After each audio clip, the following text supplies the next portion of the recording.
There was an event at the United Nations yesterday that almost defies description.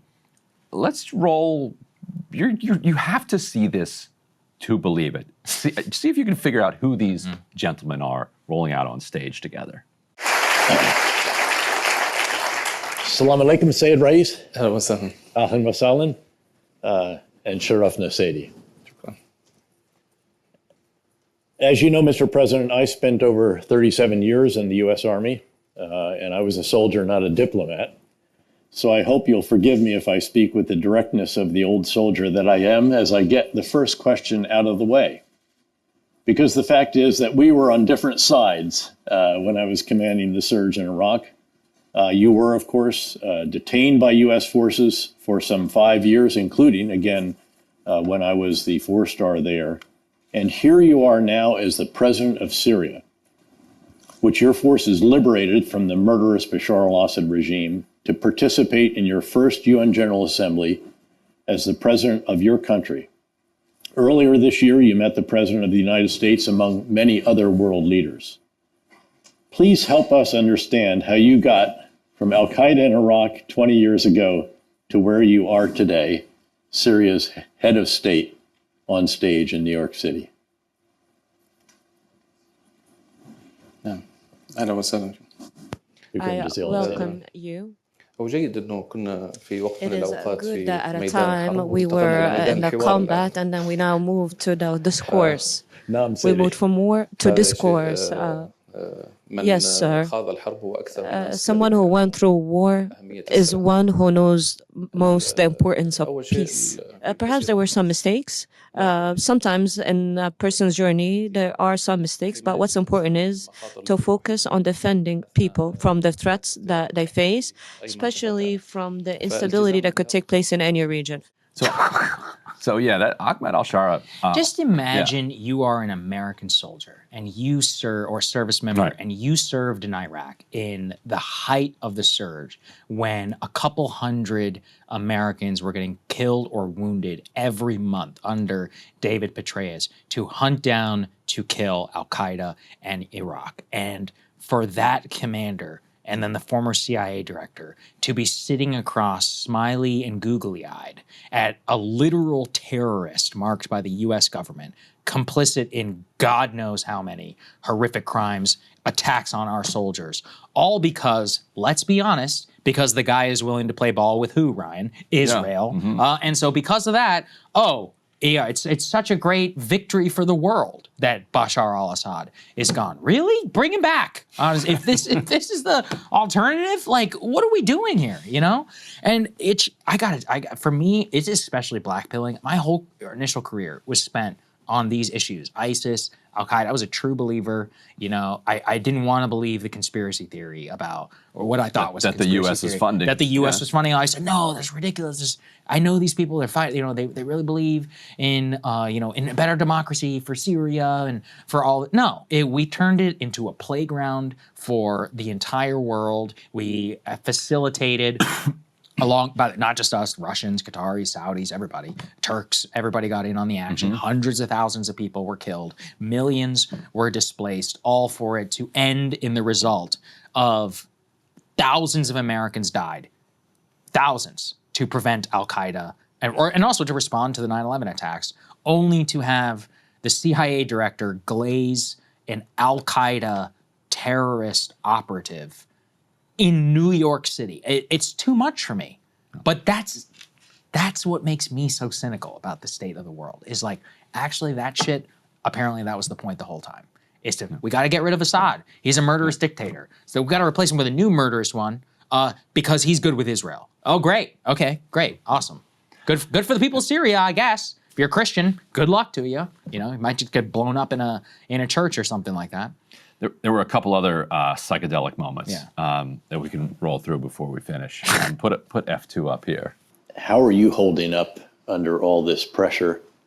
Are you getting time to do some thinking? Are you getting enough sleep at night? Again, I've been there, and it is so very, very hard. And your many fans, and I am one of them, we do have worries. We're nationalists, certainly. Yes, a degree of political Islam. But frankly, what you have done since toppling the Bashar al-Assad regime has validated what it is that I assessed it. And I was criticized, by the way, quite considerably. I just want you to tell you, really on behalf of all the people who are here, that this conversation has truly filled me with enormous hope. It has been very, very heartening and illuminating. Your vision is powerful and clear. Your demeanor itself is very impressive as well. And so, again, on behalf of all here and all those that are watching virtually and so forth, we thank you for sharing your vision today. We wish you strength and wisdom in the difficult work ahead. We obviously hope for your success, inshallah, because at the end of the day, your success is our success.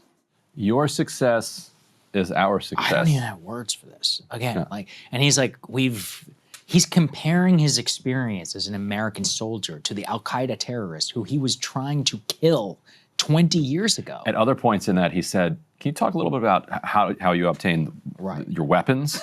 Wait a minute, you know how he got the weapons. What are you talking about? You sold it to him. All right. And he's like, what about leadership training? Yeah. He was literally asking what kind of leadership training Al-Qaeda was doing.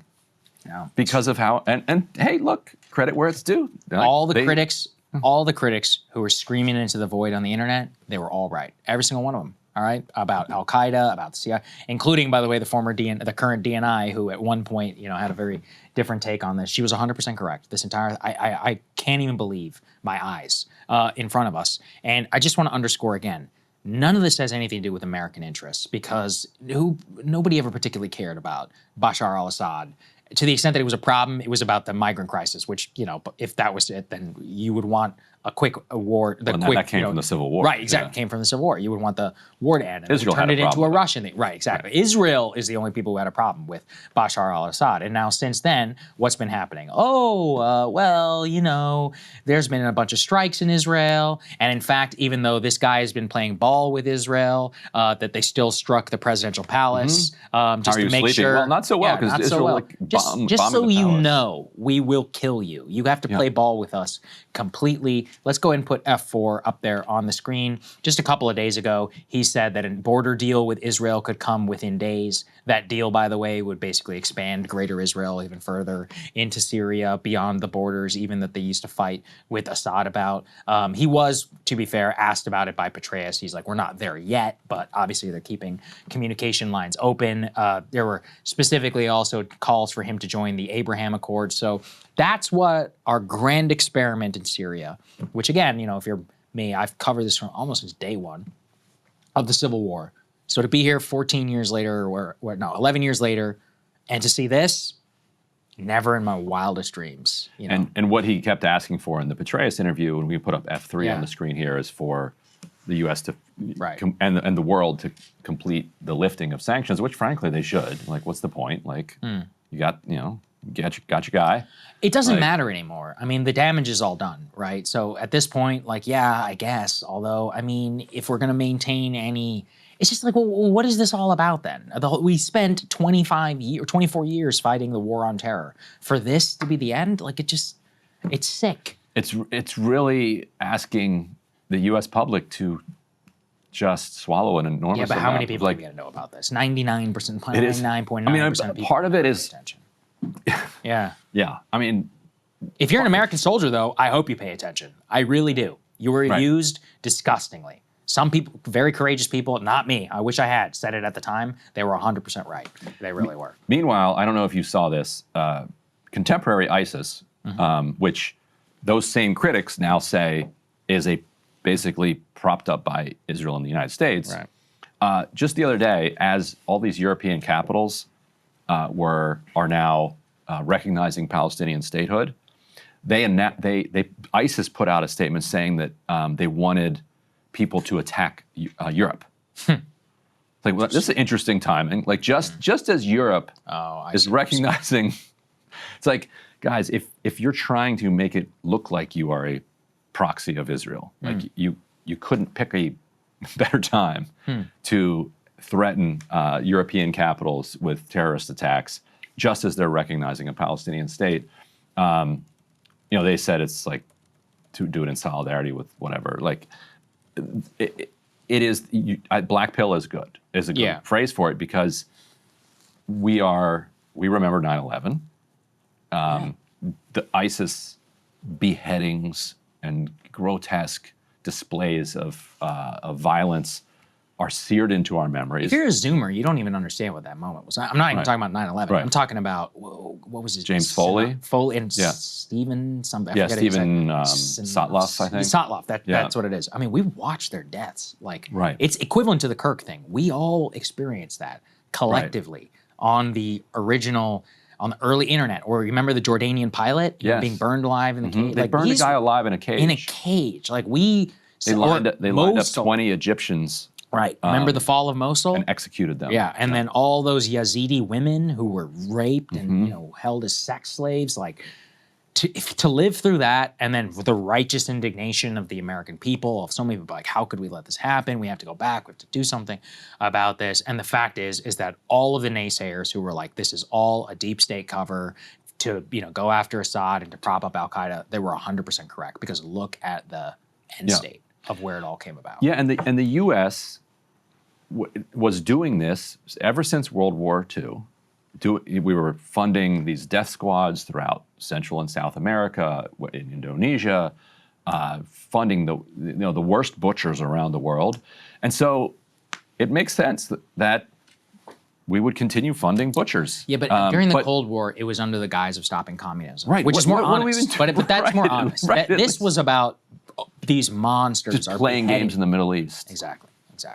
Yeah. Great. I'm happy that Israel's security and borders can expand, and that we spent hundreds of billions of dollars and wasted American lives or whatever. So and lift the sanctions. And I'm rooting for Shara now. I'm rooting for him. I just want stability. These people deserve peace at this point, but I mean, unfortunately, and Israel's probably not bombing them for the love of God. They're going to keep bombing them. Yeah, but by the way, the Christian population in there, it's going to be dark. I feel for them.